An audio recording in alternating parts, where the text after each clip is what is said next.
Good evening and welcome back to Barchester. We have the final part of the fete at Miss Thorne's.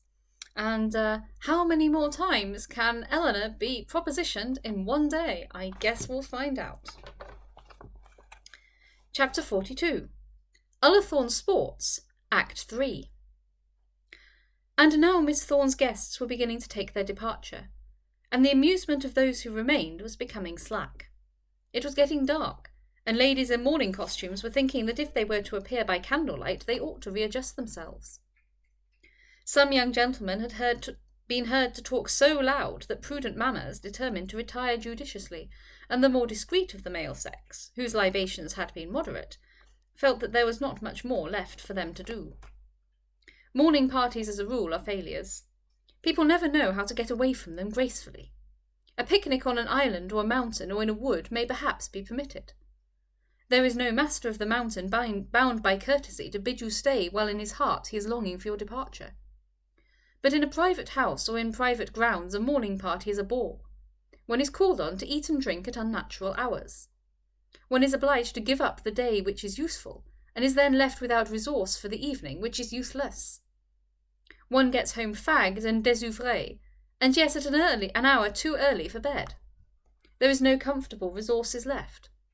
Cards in these genteel days are among the things tabooed, and a rubber of whist is impracticable. All this began now to be felt. Some young people had come with the same amount of hope that they might get up a dance in the evening, and were unwilling to leave till all such hope was at an end. Others, fearful of staying longer than was expected, had ordered their carriages early, and were doing their best to go, solicitous for their servants and horses. The Countess and her noble brood were among the first to leave, and as regarded the Honourable George, it was certainly time that he did so. Her ladyship was in a great fret and fume. Those horrid roads would, she was sure, be the death of her, if unhappily she were caught in them by the dark of night. The lamps, she was assured, were good, but no lamp could withstand the jolting of the roads of East Barsetshire. The De Courcy property lay in the western division of the county. Mrs. Proudie could not stay when the Countess was gone, so the bishop was searched for by the Reverends Messrs. Grey and Green, and found in one corner of the tent enjoying himself thoroughly in a disquisition on the hebdomadal board. He obeyed, however, the behests of his lady without finishing the sentence in which he was promising to Dr. Gwynne that his authority at Oxford should remain unimpaired, and the episcopal horses turned their noses towards the palatial stables. Then the Grantleys went. Before they did so, Mr. Harding managed to whisper a word into his daughter's ear. Of course, he said, he would undeceive the Grantleys as to that foolish rumour about Mr. Slope. No, no, no, said Eleanor. Pray do not. Pray wait until I see you. You will be home in a day or two, and then I will explain to you everything. I shall be home tomorrow, said he. I am so glad, said Eleanor. You will come and dine with me, and then we shall be so comfortable. Mr. Harding promised. He did not exactly know what there was to be explained, or why Dr. Grantley's mind should not be disabused of the mistake into which he had fallen, but nevertheless he promised. He owed some reparation to his daughter, and he thought that he might best make it by obedience. And thus the people were thinning off by degrees, as Charlotte and Eleanor walked about in quest of Bertie. Their search might have been long, had they not happened to hear his voice. He was comfortably ensconced in the ha-ha, with his back to the sloping side, smoking a cigar, and eagerly engaged in conversation with some youngster from the further side of the county, whom he had never met before, who was also smoking under Bertie's pupilage, and listening with open ears to an account given by his companion of some of the pastimes of eastern clime. "Bertie, I am seeking you everywhere," said Charlotte. "Come up here at once." Bertie looked out of the ha-ha and saw the two ladies before him. As there was nothing for him to obey, he got up and threw away his cigar. From the first moment of his acquaintance with her, he had liked Eleanor Bold.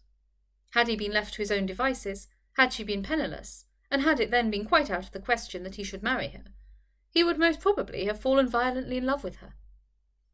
But now he could not help regarding her somewhat as he did the marble workshops at Carrara, as he had done his easel and palette, as he had done the lawyers' chambers in London.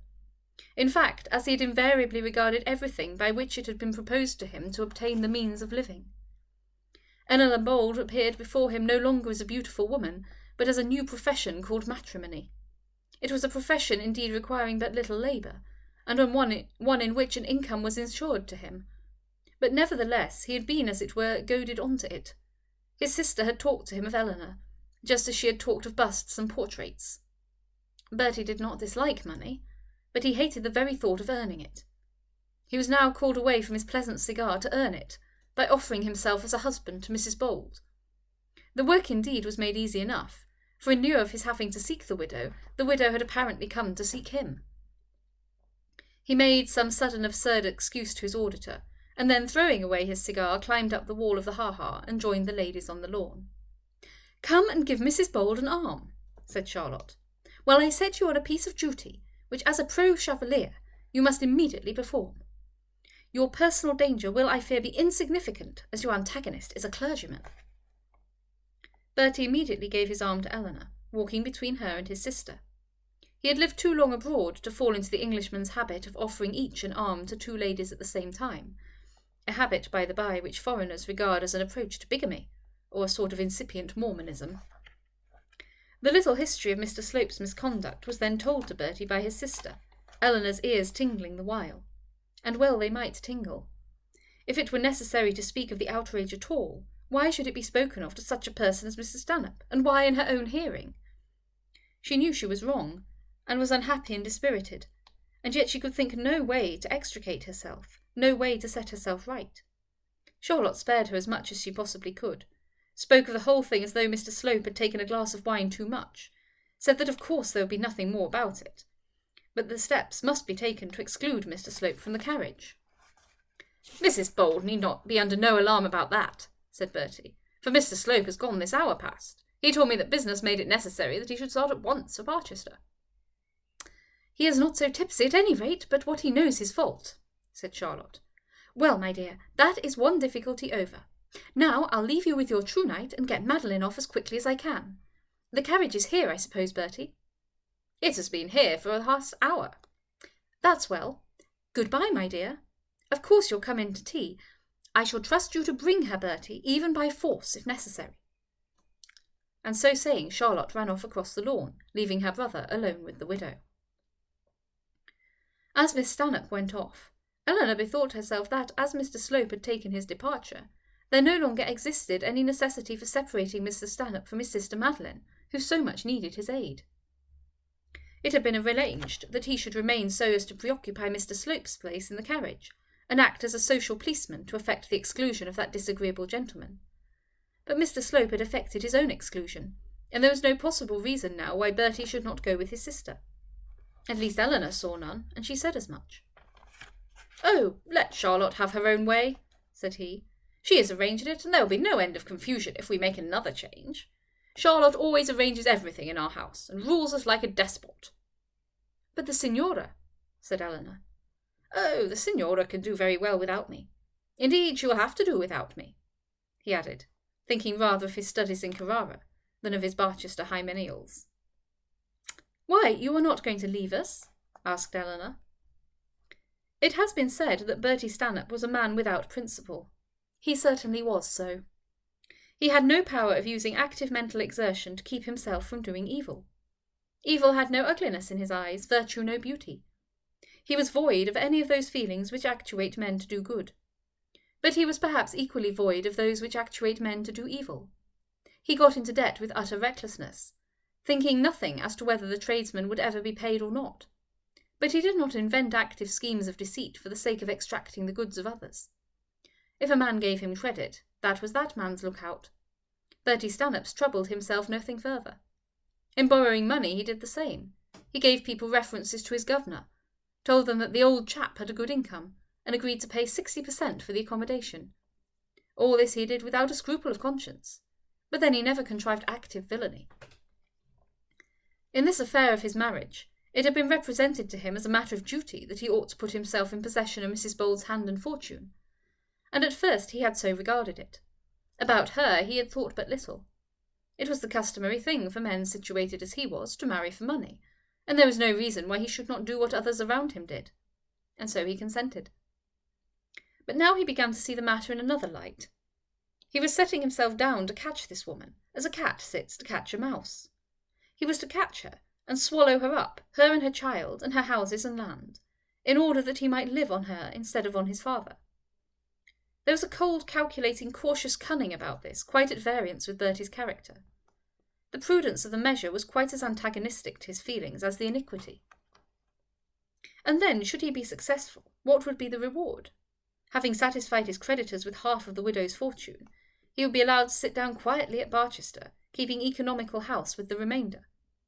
His duty would be to rock the cradle of the late Mr. Bould's child, and his highest excitement a demure party at Plumstead Rectory, should it ultimately turn out that the Archdeacon would be sufficiently reconciled to receive him. There was very little in the programme to allure such a man as Bertie Stanhope. Would not the Carrara workshop, or whatever worldly career fortune might have in store for him, would not almost anything be better than this? The lady herself was undoubtedly all that was desirable, but the most desirable lady becomes nauseous when she has to be taken as a pill. He was pledged to his sister, however, and let him quarrel with whom he would, it behoved him not to quarrel with her. If she were lost to him, all would be lost that he could ever hope to derive henceforward from the paternal roof-tree. His mother was apparently indifferent to his weal or woe, to his wants or his warfare. His father's brow got blacker and blacker from day to day as the poor man looked at his hopeless son. And as for Madeline, poor Madeline, whom of all of them he liked the best, she had enough to do to shift for herself. No, come what might, he must cling to his sister and obey her behests, let them be ever so stern, or at the very least seem to obey them. Could not some happy deceit bring him through in this matter, so that he might save appearances with his sister, and yet not betray the widow to her ruin? What if he made a confederate of Eleanor? 'Twas in this spirit that Bertie Stanhope set about his wooing. "But you are not going to leave Barchester?" asked Eleanor. "I do not know," he replied. "I hardly know yet what I am going to do, but it is at any rate certain that I must do something." "You mean about your profession?" said she. "Yes, about my profession, if you can call it one." "And is it not one?" said Eleanor. "Were I a man, I know none I should prefer to it, except painting, and I believe the one is as much in your power as the other." "Yes, just about equally so," said Bertie, with a little touch of inward satire directed at himself. He knew in his heart that he would never make a penny by either. "I have often wondered, Mr. Stanhope, why you do not exert yourself more," said Eleanor, who felt a friendly fondness for the man with whom she was walking. "But I know it is very impertinent in me to say so." "Impertinent?" said he. "Not so, but much too kind. It is much too kind in you to take any interest in so idle a scamp." "But you are not a scamp, though you are perhaps idle. And I do take an interest in you. A very great interest," she added, in a voice which almost made him resolve to change his mind. "And when I call you idle, I know you are only so for the present moment. Why can't you settle steadily to work here in Barchester?" "And make busts of the bishop, dean, and chapter. Or perhaps, if I achieve a great success, obtain a commission to put up an elaborate tombstone over a prebendary's widow, a dead lady with a Grecian nose, a bandeau, and an intricate lace veil, lying, of course, on a marble sofa, from among the legs of which death will be creeping out and poking at his victim with a small toasting fork." Eleanor laughed, but yet she thought that if the surviving prebendary paid the bill, the object of the artist as a professional man would in a great measure be obtained. "I don't know about the dean and chapter, and the prebendary's widow," said Eleanor. "Of course you must take them as they come. But the fact of your having a great cathedral in which such ornaments are required could not but be in your favour." "No real artist could descend to the ornamentation of a cathedral," said Bertie, who had his ideas of the high ecstatic ambition of art, as indeed all artists have, who are not in receipt of a good income. "Buildings should be fitted to grace the sculpture, not the sculpture to grace the building." "Yes, when the work of art is good enough to merit it. Do you, Mr. Stanhope, do something sufficiently excellent, and we ladies of Barchester will erect for it a fitting receptacle. Come, what shall the subject be?" "I'll put you in your pony chair, Mrs. Bold, as Danica put Ariadne on her lion. Only you must promise to sit for me." "My ponies are too tame, I fear, and my broad-brimmed straw hat will not look so well in marble as the lace veil of the prebendary's wife." "If you will not consent to that, Mrs. Bold, I will consent to try no other subject in Barchester." You are determined, then, to push your fortune in other lands? I am determined, said Bertie, slowly and significantly, as he tried to bring up his mind to a great resolve. I am determined in this matter to be guided wholly by you. Wholly by me, said Eleanor, astonished at and not quite liking his altered manner. Wholly by you, said Bertie, dropping his companion's arm and standing before her on the path. In their walk they had come exactly to the spot in which Eleanor had been provoked into slapping Mr. Slope's face. Could it be possible that this place was peculiarly unpropitious to her comfort? Could it be possible that she should have had here to encounter yet another amorous swain? If you will be guided by me, Mr. Stanhope, you will set yourself down to steady and persevering work, and you will be ruled by your father as to the place in which it will be most advisable for you to do so. Nothing could be more prudent, if only it were practicable. But now, if you will let me, I will tell you how it is that I will be guided by you, and why. Will you let me tell you? I really do not know what you can have to tell. No, you cannot know. It is impossible that you should. But we have been very good friends, Mrs. Bold, have we not?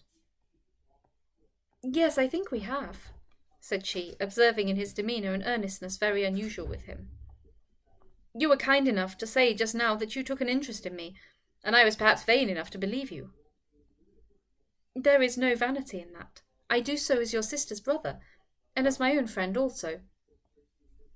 Well, I don't deserve that you should feel so kindly towards me, said Bertie, but upon my word I am very grateful for it. And he paused a while, hardly knowing how to introduce the subject that he had in hand. And it was no wonder that he found it difficult. He had to make known to his companion the scheme that had been prepared to rob her of her wealth. He had to tell her that he had intended to marry her without loving her, or else that he loved her without intending to marry her. And he had also to bespeak from her not only his own pardon, but also that of his sister, and induce Mrs. Bold to protest in her future communion with Charlotte that an offer had been duly made to her and duly rejected. Bertie Stanhope was not prone to be very diffident of his own conversational powers, but it did seem to him that he was about to tax them almost too far. He hardly knew where to begin, and he hardly knew where he should end. By this time Eleanor was again walking on slowly by his side, not taking his arm as she had heretofore done, but listening very intently for whatever Bertie might have to say to her. I wish to be guided by you, said he, and indeed, in this matter there is no one else who can set me right. Oh, that must be nonsense, said she. Well, listen to me now, Mrs. Bold, and if you can help it, pray don't be angry with me. Angry? Said she. Oh, indeed, you will have cause to be so. You know how very much attached to you my sister Charlotte is. Eleanor acknowledged that she did. Indeed she is. I never knew her to love anyone so warmly, on so short an acquaintance. You know also how well she loves me. Eleanor now made no answer, but she felt the blood tingle in her cheek as she gathered from what he said the probable result of this double-barrelled love on the part of Miss Stanhope. I am her only brother, Mrs. Bold, and it is not to be wondered at that she should love me. But you do not yet know Charlotte. You do not know how entirely the well-being of our family hangs on her. Without her to manage for us, I do not know how we should get on from day to day. You cannot yet have observed all this. Eleanor had indeed observed a good deal of this. She did not, however, say so now, but allowed him to proceed with his story. You cannot therefore be surprised that Charlotte should be most anxious to do the best for us all. Eleanor said that she was not at all surprised. And she has had a very difficult game to play, Mrs. Bold. A very difficult game. Poor Madeline's unfortunate marriage and terrible accident, my mother's ill health, my father's absence from England, and last, and worse perhaps, my own roving idle spirit, have almost been too much for her. You cannot wonder if among all her cares one of the foremost is to see me settled in the world. Eleanor on this occasion expressed no acquiescence. She certainly supposed that a formal offer was to be made, and could not but think that so singular an exordium was never before made by a gentleman in a similar position. Mr. Slope had annoyed her by the excess of his ardour. It was quite clear that no such danger was to be feared from Mr. Stanhope. Prudential motives alone actuated him, Not only was he about to make love because his sister told him, but he also took the precaution of explaining all this before he began. 'Twas thus, we may presume, that the matter presented itself to Mrs. Bold. When he had got so far, Bertie began poking the gravel with a little cane which he carried. He still kept moving on, but very slowly, and his companion moved slowly by his side, not inclined to assist him in the task of the performance of which appeared to be difficult to him. Knowing how fond she is of yourself, Mrs. Bold, cannot you imagine what scheme should have occurred to her? I can imagine no better scheme, Mr. Stanhope, than the one I proposed to you just now. No, said he, somewhat lackadaisically. I suppose that would be best. But Charlotte thinks another plan might be joined with it. She wants me to marry you. 1,000 remembrances flashed across Elinor's mind all in a moment. How Charlotte had talked about and praised her brother, how she had continually contrived to throw the two of them together, how she had encouraged all manner of little intimacies, how she had with singular cordiality persisted in treating Elinor as one of the family. All this had been done to secure her comfortable income for the benefit of one of the family. Such a feeling as this is very bitter when it first impresses itself on a young mind. To the old, such plots and plans, such matured schemes for obtaining the goods of this world without the trouble of earning them, such long-headed attempts to convert tuum into meum, are the ways of life to which they are accustomed. 'Tis thus that many live, and it therefore behoves all those who are well to do in the world to be on their guard against those who are not.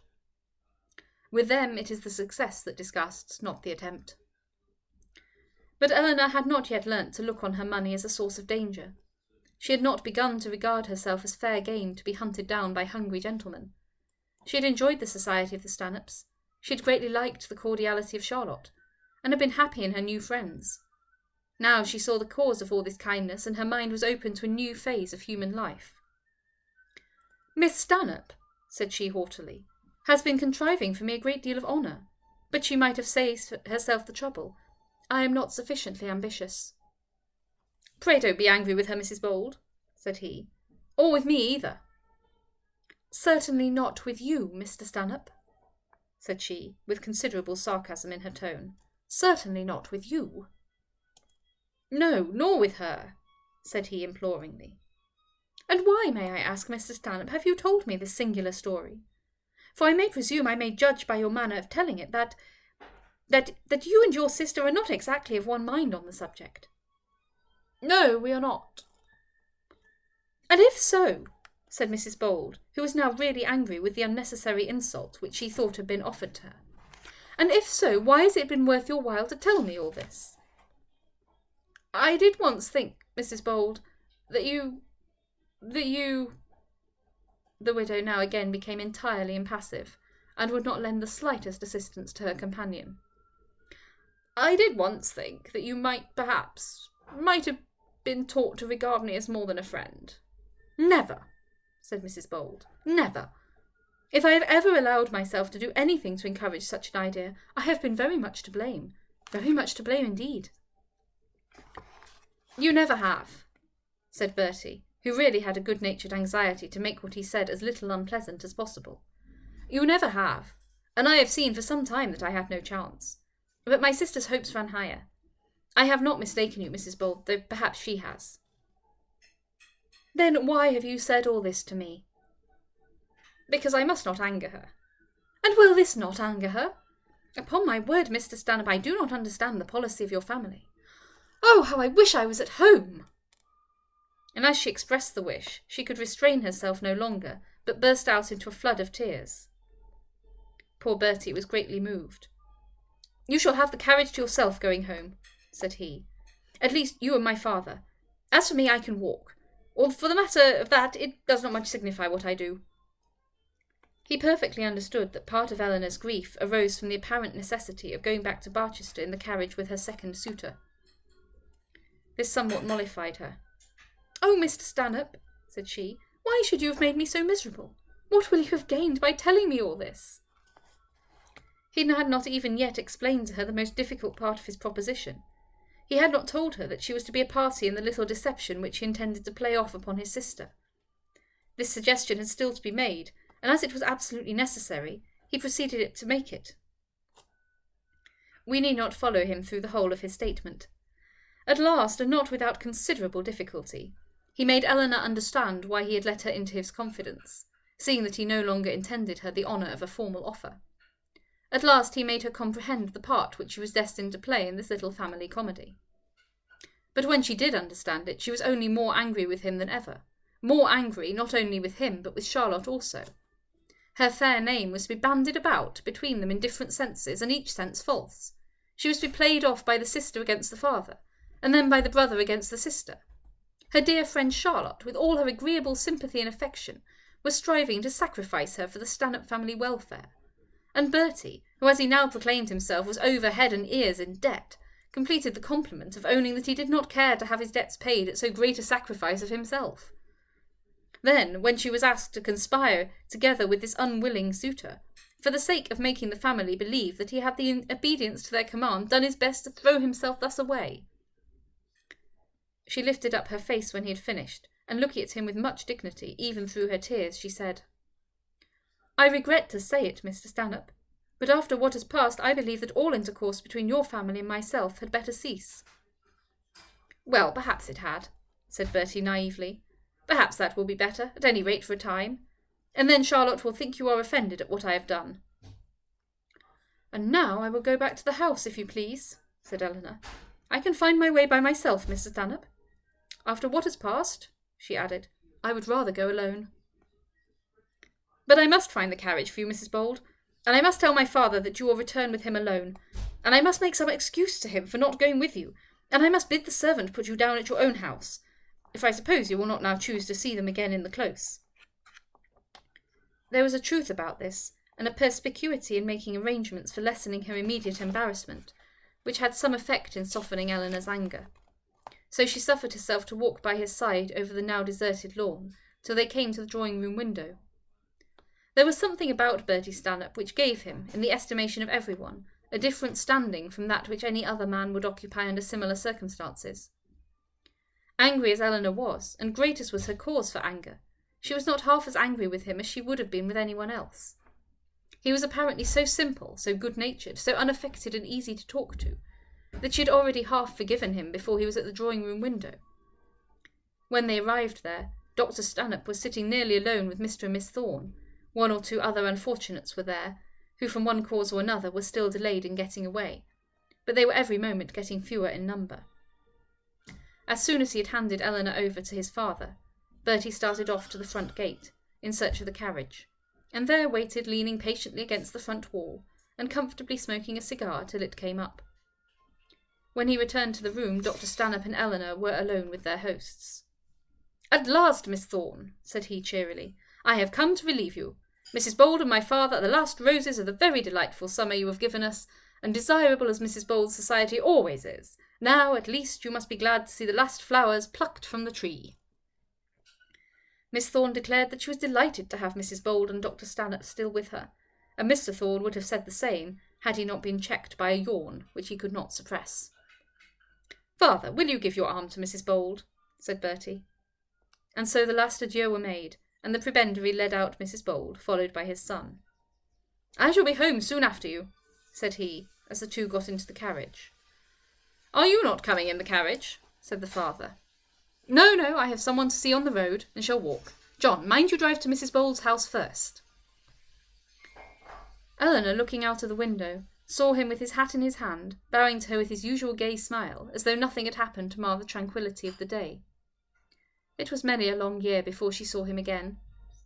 Dr. Stanhope hardly spoke to her on her way home, and she was safely deposited by John at her own hall door, before the carriage drove into the close. And thus our heroine played the last act of that day's melodrama. Have a good evening.